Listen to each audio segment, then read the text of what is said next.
Hello and welcome back. I'm Shayna Cersei and I'm so excited to paint with you today. Today we're going to do a painting that was suggested or asked for by a commenter on a previous video. So there's a white rose video several videos back. I'm not sure the exact number. I'll try to link it in the description.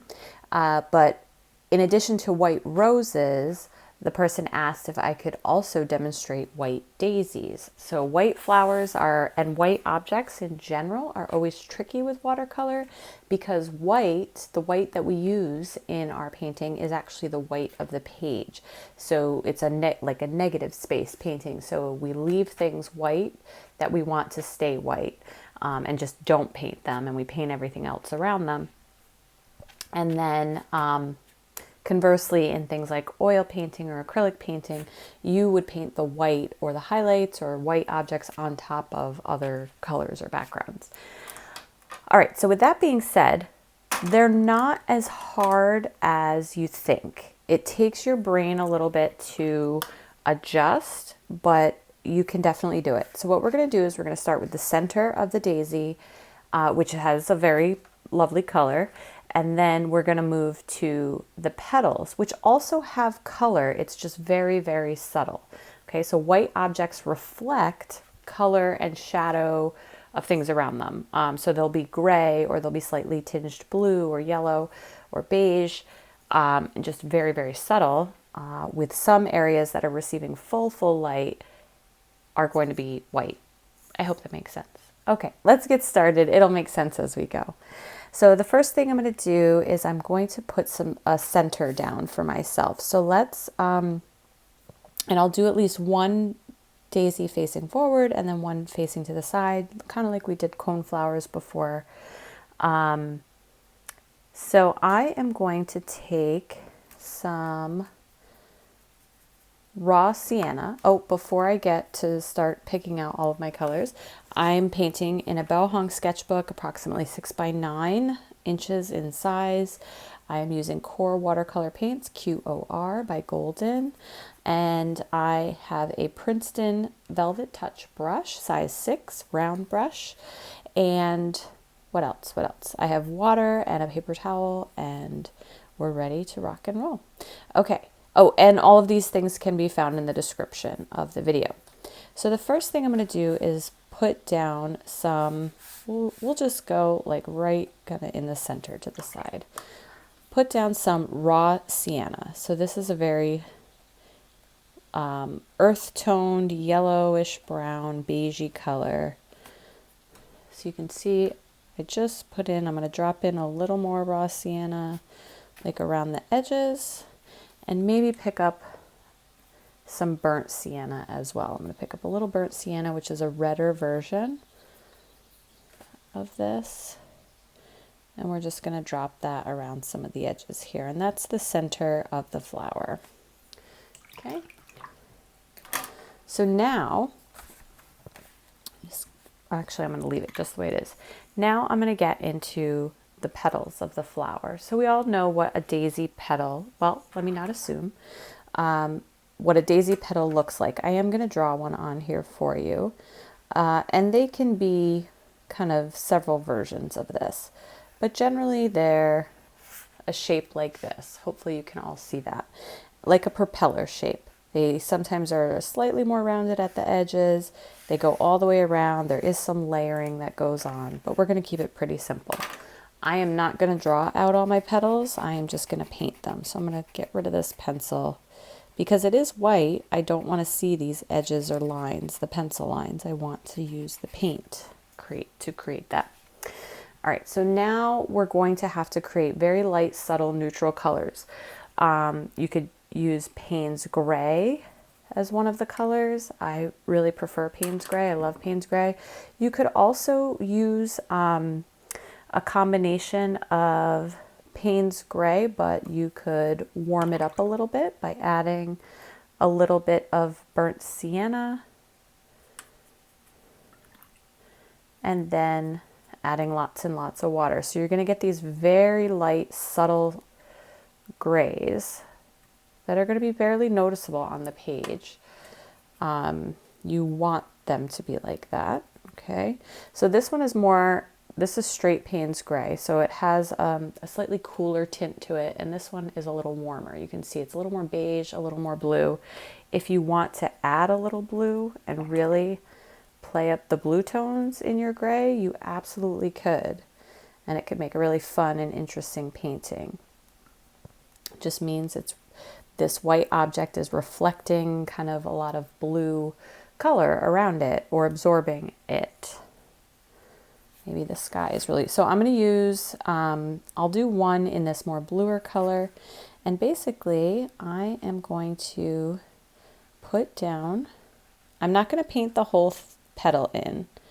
I want to leave some white space, okay, where that is going to be the suggestion of the actual whiteness of the petal. The light is hitting that full force right there. That is a highlight. You can have your petals, so I don't always finish them off completely. You can have them overlap a bit and be darker kind of towards the center and in some specific areas, so we can add more. So this one is very colorful for a white daisy, but it's still kind of going to translate white.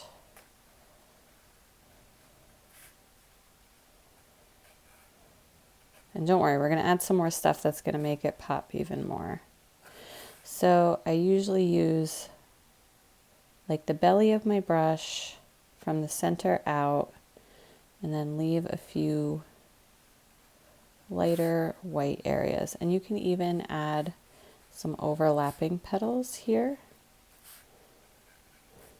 Okay, so that is kind of step 1 and 2. We're going to let those dry. While that is drying, what I'm going to do is come in here, and I always like to add another layer of darker color, like right around the edge. And if it bleeds into your petal a little bit, that's fine. That's fun.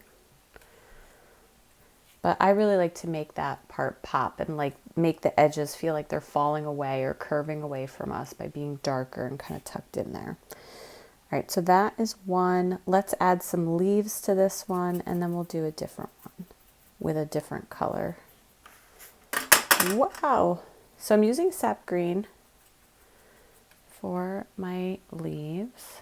I'm going to add a little phthalo blue to it just to cool it down a little bit. And then for my leaves, let's see. I'm going to put a stem in like right here. And I'm just going to do a bunch of these little kind of jagged leaves.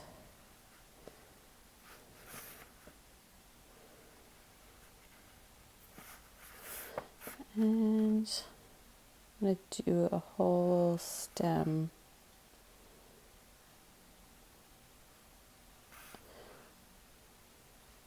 of leaves over here.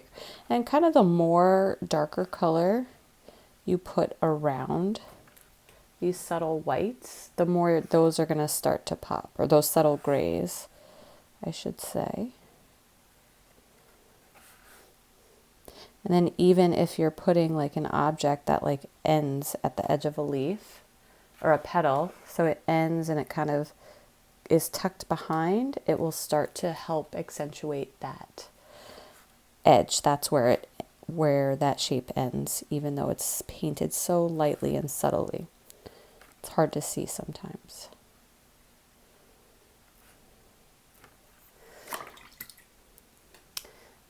Okay, so now I'm going to go back in and just take a little more Payne's gray here.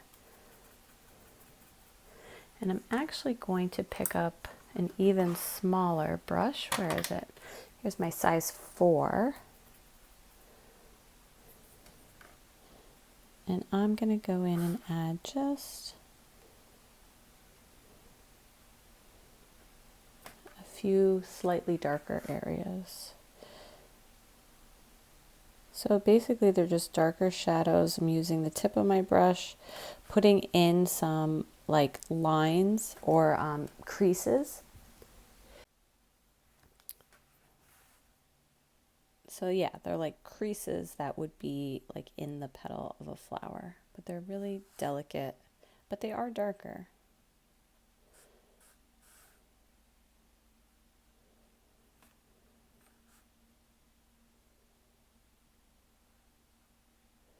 So you can see now that there is another, and I know this is very subtle. If you paint a background around your leaves, it's much easier to get pretty contrasty, and you can really see things pop really easily. But right now we have a white background with a white subject. And again, we can add, let's pick up some raw umber, which is like this really dark brown color, and I can even put a little bit of that on the edges and just dot through the center.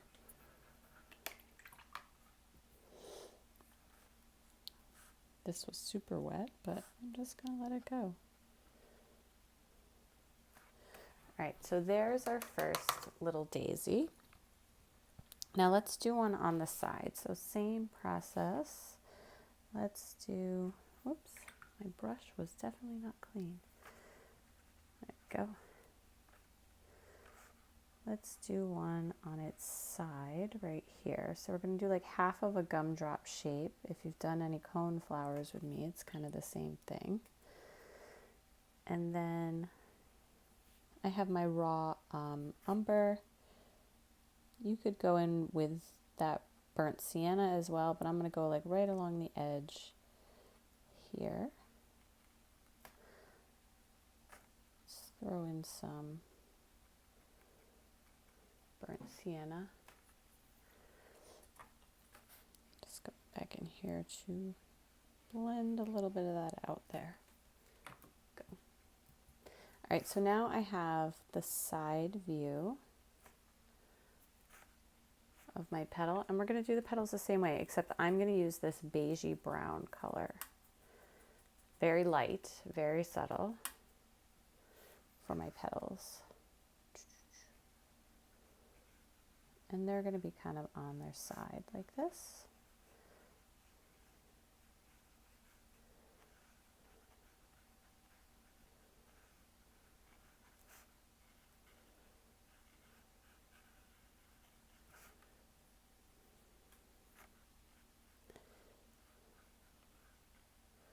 And again, leaving some white spots that are completely void of color helps to translate or tell you, like, this object, yes, it's actually white.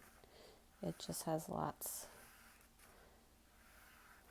of shadows or shade.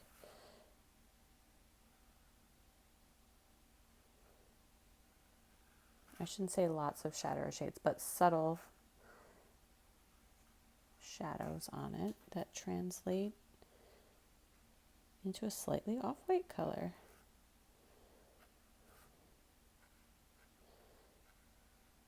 And then as I'm putting in these green flowers, I'm doing it kind of deliberately around, you can see here, around the edge of that subtle shape. And now you start to see it even more clearly. And let's say I run some up here. A lot of times it's just the juxtaposition of things. And we'll put some others above.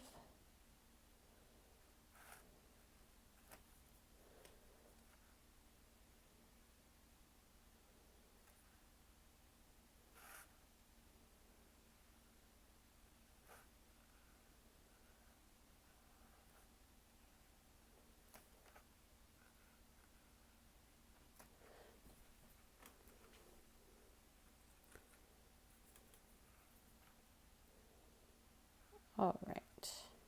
And of course you can kind of keep going and keep going. But let's do the same thing with our more beigey flower. I'm just adding another layer of raw sienna, just to pop that color.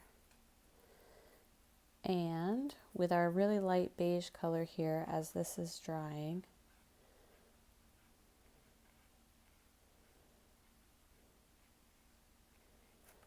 and this is when swatching is key. When you're working with super subtle colors, they might look subtle in your palette, and it's like, oh, there's no way that that would be too dark. But then you put it on the page and you're like, whoa, that is like much darker than I thought it would be. So make sure to swatch things out first, especially if you're not used to it.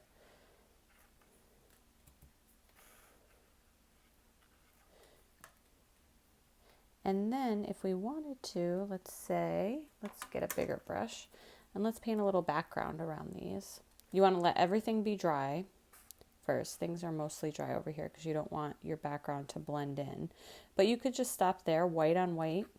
But then if you put in a background, let's do a wet on wet background. So basically I'm just putting down water and I'm working around the petals on the top. And I'm just going to put in like a little like splashy color. Kind of making it. And wherever I put the water, that's where the paint is going to be allowed to travel. If I don't put water there, paint isn't going to travel there. If something is dry, paint is going to find the easiest route to move, and that's on wet surfaces. All right, so if I wanted to, let's say, do like a much brighter blue kind of color around this.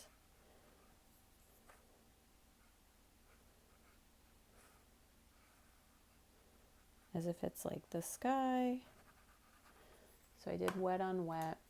And you can see, you're going to start to see the edges of that white flower pop a little bit.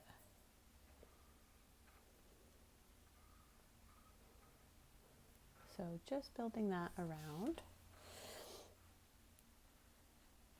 You could do wet on dry like I'm doing right now. And just paint around your subject.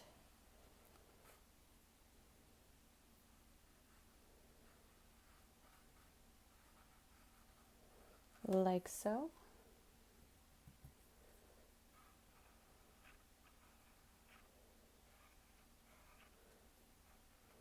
So this one is a lot softer and more flow between transitions. This one's more of a flat wash, but we're going to drop in some new colors.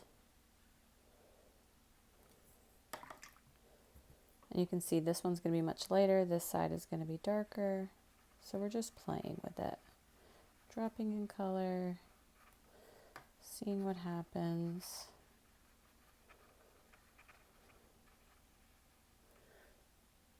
There we go. So you can see how it starts to pop. And this, even though it was quite blue before, now I put something really blue next to it. It actually looks quite white. So let's do something similar with this one up here. So let's do, I'm going to make a completely separate color over here. We'll transition, but I'm putting water down again, slightly dirty water. And let me just clip this down. I didn't clip it down in the beginning, and now it's starting to curve a little bit.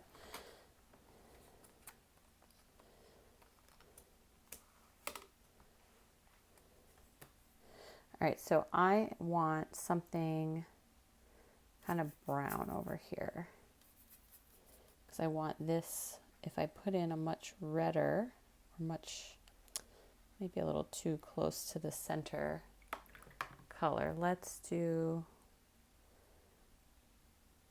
add a little purple to that. I don't know why. So purple and yellow are complementary colors. So the yellow of this, the yellow tone of my center there will pop nicely against purple. So you can see as I add purple,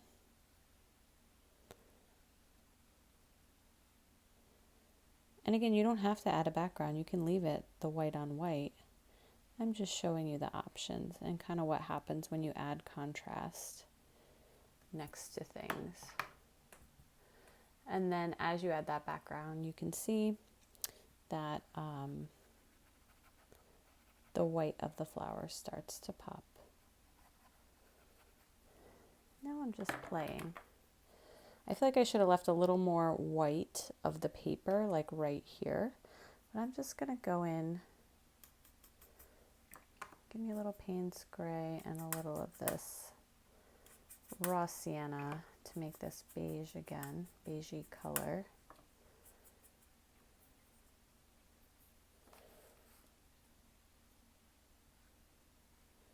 I'm just going to put in a few more darker. Sometimes when you try to help or fix something, you make it worse. That is very much a possibility with white daisies or anything white.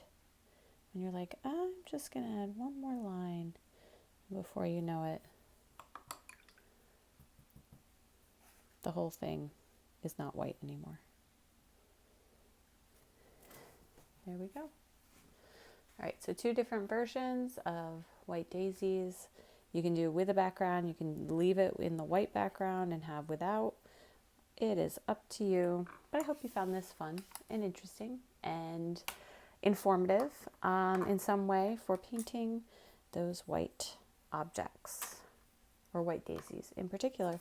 So don't forget to check out the description, like and comment.